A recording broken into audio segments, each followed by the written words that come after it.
whether the learning is effective.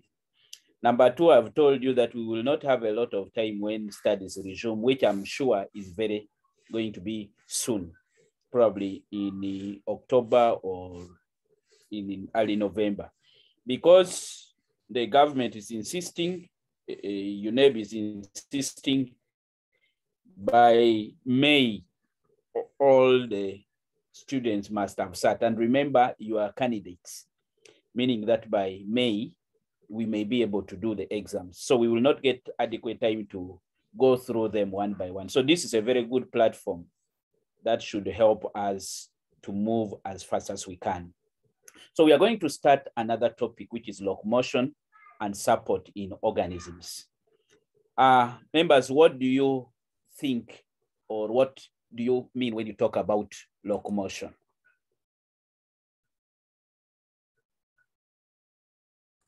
What is locomotion, according to you? I think it is movement of the whole organism from one place to another place. Okay. And what is support?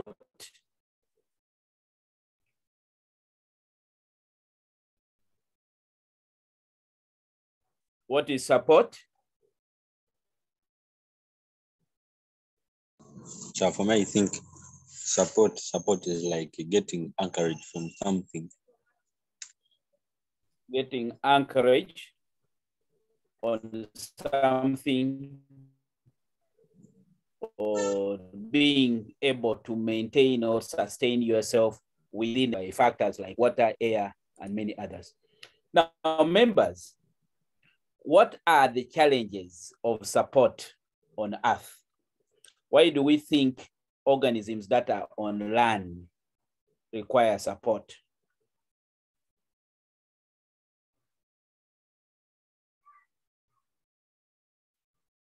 What are the challenges of animals, of plants? So I think because of that. Because of? Yeah, Teacher, I think because air is not reliable. I think because of air is not a reliable movement of. So Why I think does not support organisms. Why is air not reliable?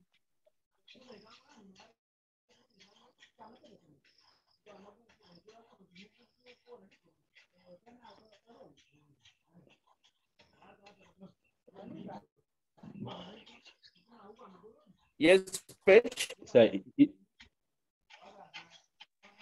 think because of competition. First of all, competition for things like sunlight. That's why sometimes we need things like support. There's high competition on the surface of the earth. Yes?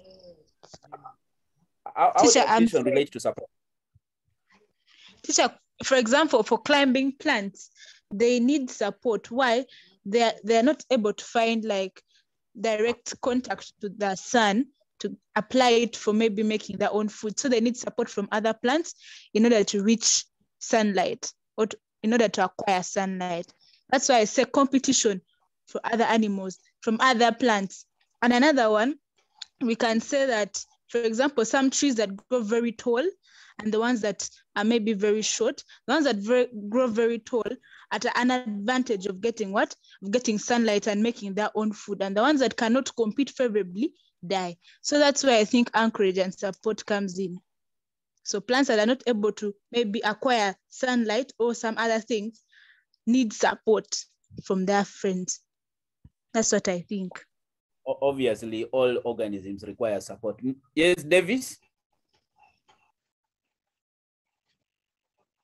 Davis? So I was talking about, okay, majorly because of air, the properties of air, well, but okay, it's not a stable medium compared to the way we see we see water. But by water, it's not very compact, but it's favorably compact, meaning allowing the water enables support, offering support of a little only support to the fish, okay, to the aquatic organisms. But compared to land.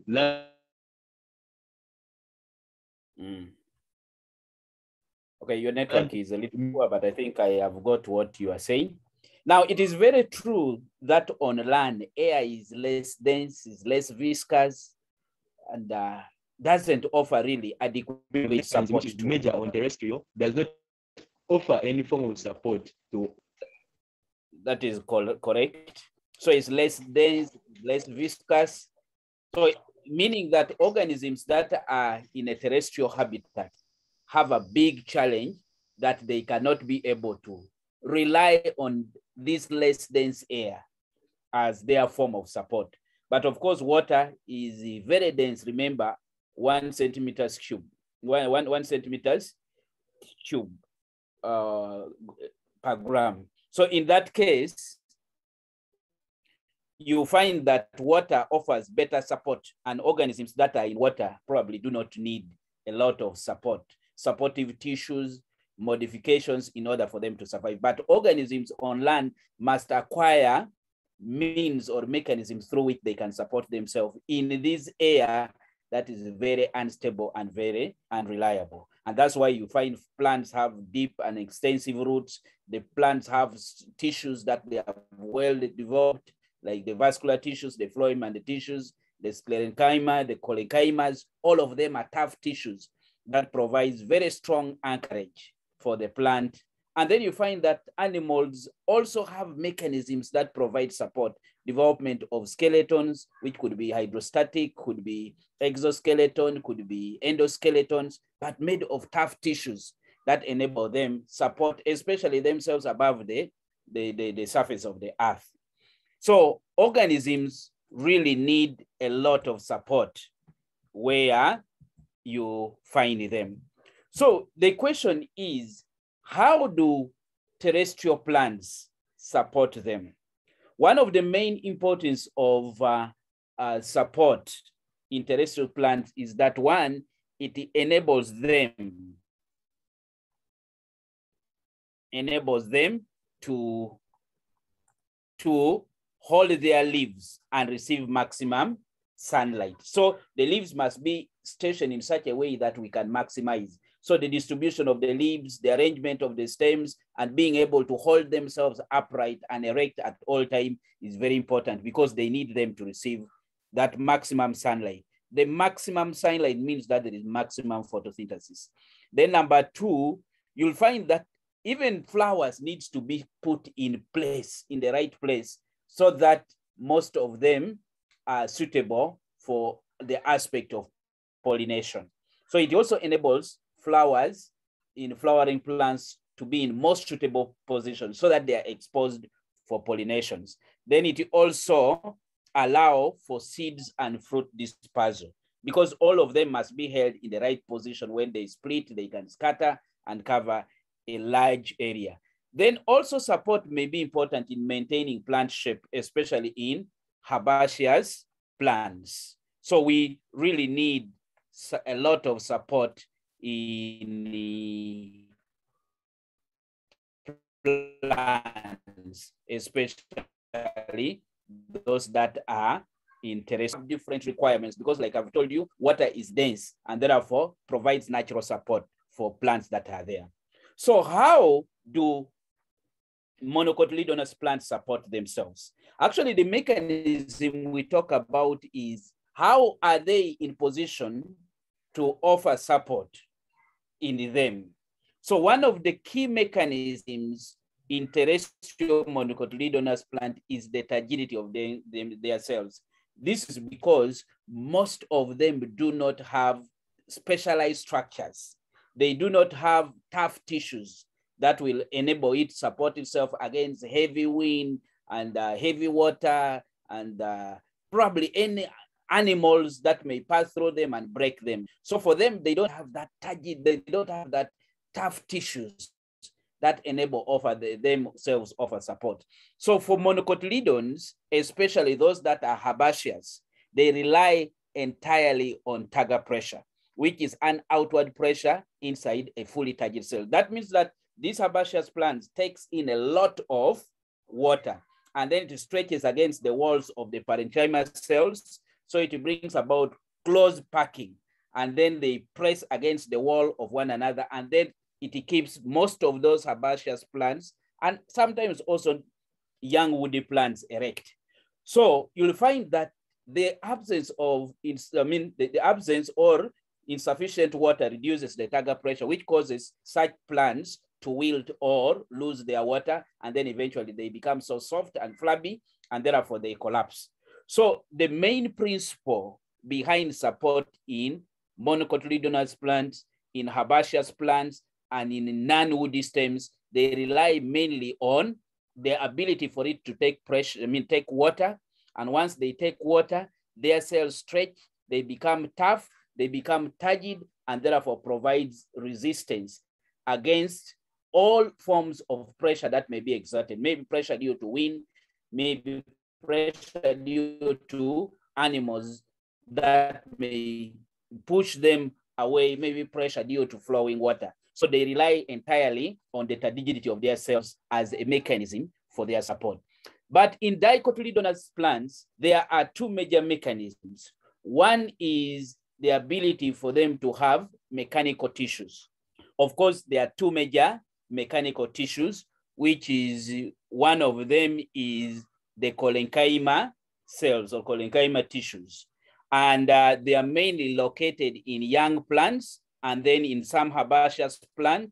And they are also found in some organs, such as the leaves, and then maybe the flower, about in your, when you are doing your histology, especially in plants. So they provide very flexible, because they are thickened, they are unevenly thickened, means that they are flexible for their mechanical functions. So they are found in stems and leaves. So it enables them to stretch even amidst wind and air pressure and air current. They are able to bend, but to again recover from their bending position. And therefore, they will be able to provide support even in the midst of that pressure from air and water and maybe animals that are passing in them. Then, like we have said, because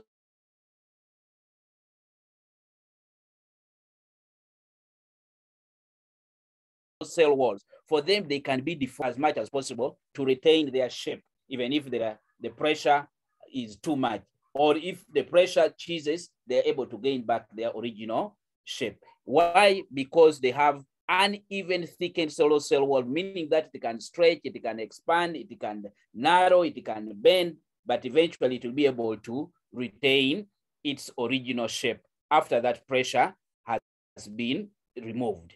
So it is mainly found in young plants. That's where Sclerenchyma is mainly. It is found in some of the herbaceous plants also. That makes their stems a bit stiff.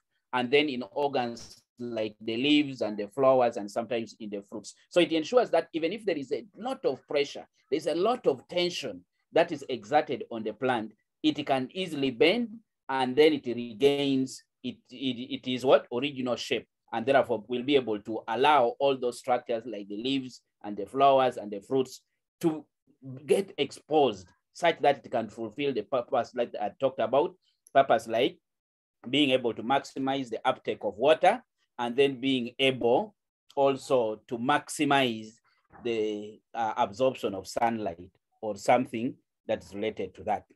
Then we have the second tissue called the Sclerenchyma or the sclerates. These are the ones that have lignified cell walls, and they are usually dead when they are mature. So this provides tough and elastic cells that can be deformed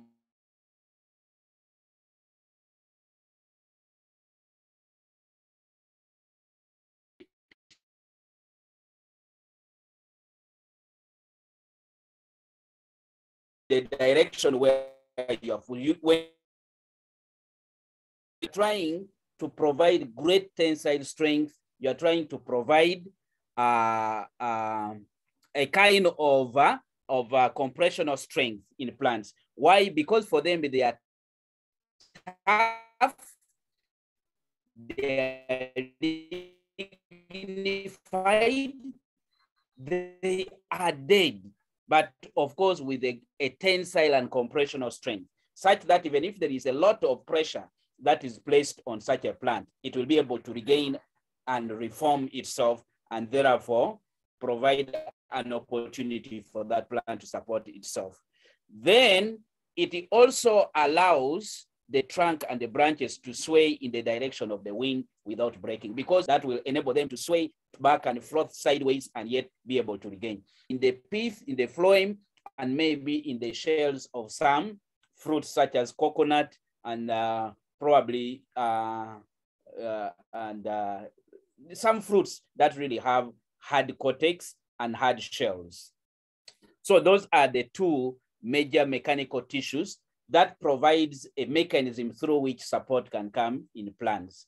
And then there are a number of vascular bundles that are distributed, and their distribution is related to their resistance due to the pressures or the forces that are acting on them. For example, on land, stem is mainly exposed to bending stresses due to the action of wind, while roots experience a lot of pulling stress.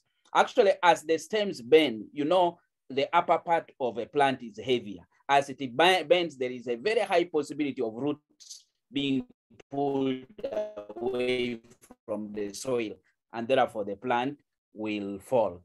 So in this, there is a way in which the vascular bundles are distributed, and that distribution is to enable it to withstand that stress. For example, in stems, there must be modifications that allows these stems, especially those that are young.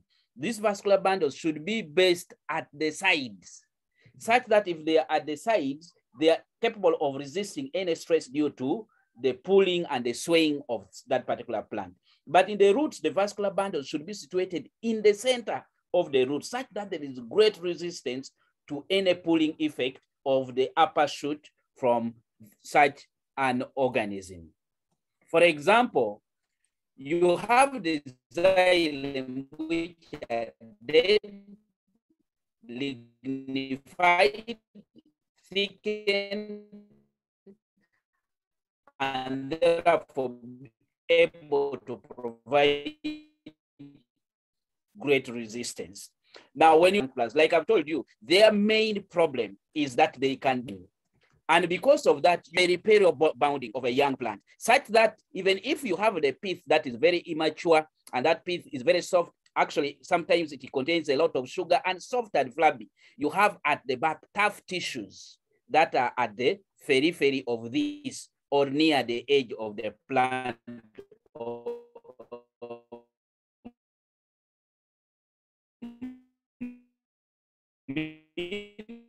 of a young plant. And because of that, it will be able to offer that even if this one bends, maybe the branch over itself. So when we look at their distribution, they are related to the kind of threat, to the kind of pressure in which each of them passes through. So I've said that in young plants, they are located near the edge. When you draw the structure of a stem of a young plant, you'll find these vascular bundles actually located near the surface towards the back of that plant. And therefore, it increases the resistance to bending stress, which is produced by wind or when animals are passing and it disrupts them. Another location here, mainly in roots, like I've said, they are located at the center of the root. That's where you'll find most of the vascular tissues. Now, at the center of the root is that would resist any uprooting force because the strength is at the center, such that these outer coats can break, but then the main or the core of the root will remain unbroken and therefore be able to support that root, and therefore also provide sufficient incompressibility against any longitudinal compression or the load that is provided by an overhead, which is actually the whole bulk of the shoot of the plant. So that even if it sways back and forth or sideways or laterally, what will happen is that this one will remain strongly embedded until that force is too much, such that it breaks. Most of you could have even known when a plant is getting uprooted, you find that the back, gets broken, but this one remains stuck in the soil because for it cannot break easily, and therefore offer a great opportunity to protect the plant against the pulling effect of the wind. Now, in leaves, they are mainly located at the upper side of the midrib and then in the lateral veins. So you find that from the midrib and then the lateral side of the leaf, sometimes it extends. It extends throughout the leaf. Let me try to draw. So if you have, let's say, a leaf, most of these vascular bundles are found at the center where you have the midrib, such that that presence of the vascular bundle ensures that even if there is great pressure exerted on the sides of the leaf, that pressure will only allow this leaf to swing back and forth, but the leaf will not easily break unless the leaf is very old and then it breaks from the point of attachment or from the petiole. But in many cases, you will find that the leaves will be able to resist any tearing force or any force that is acting on its blade. And therefore, the plant will be able to support itself and remain even in the midst of a lot of great tensional force. Then in woody stems, we have a highly lignified secondary xylem. Sometimes we call it now the wood. It means that they're already dead and then they become so woody. So you'll find that once this becomes very hard and rigid, it avoids depending on the turgidity of the plant for support. This one no longer requires water for turgidity because for it is rigid, it is lignified, it is tough, and then it is rigid. So that even if there is a lot of tensile forces or forces due to air current, such a plant is capable of maintaining its shape. So these are many ways or mechanisms in which plants derive. It enables the leaves to be able to maximize the uptake of sunlight during photosynthesis.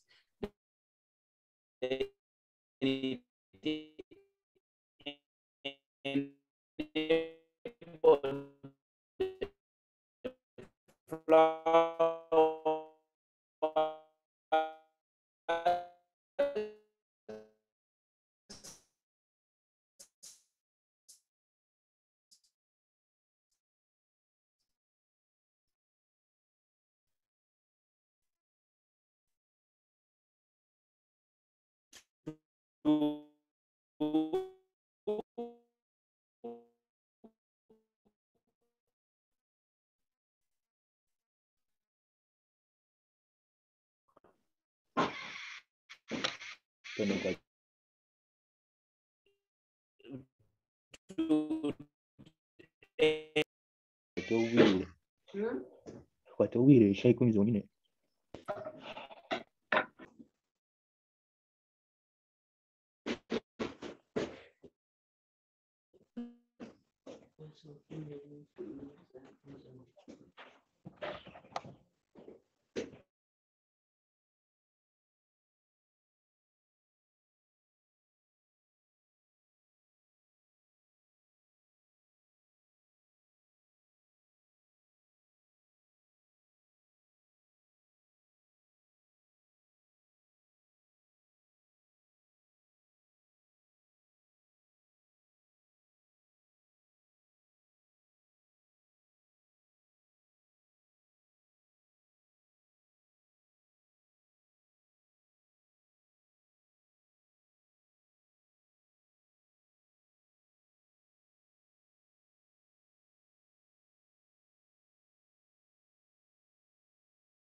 Okay. I